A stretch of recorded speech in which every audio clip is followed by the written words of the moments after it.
senador liberal Fernando Silva Facetti atribuyó la quema del Congreso Nacional al presidente de su partido, Efraín Alegre. Fue ayer durante el programa De Primera Mano.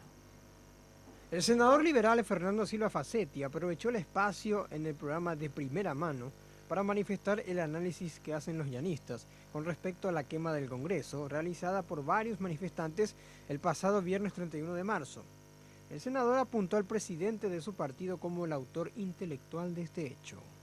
Y uno de los culpables intelectuales por iniciar este proceso se llama Efraín Alegre.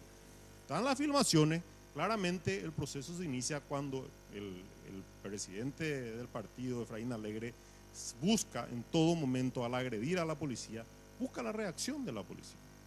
Todo este proceso ha sido un proceso de agresión a los efectos de buscar la reacción del agredido. Además, el senador criticó el trabajo hecho por la Fiscalía y aprovechó para ironizar la lucha con la cual se embanderan los efrainistas, de respetar la Constitución Nacional a través de escraches y vandalismo. Y voy a tener la misma imputación que tuvieron estos delincuentes que quemaron el Congreso Nacional. ¿En qué país civilizado se quema el Congreso Nacional y la gente está caminando por la calle?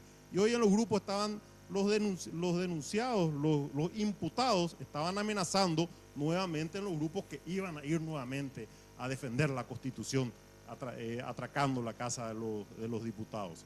Entonces, lastimosamente, la justicia, la Fiscalía no tomó en serio lo que fue la agresión a la casa. El presidente del Senado obró de una manera absolutamente parcialista.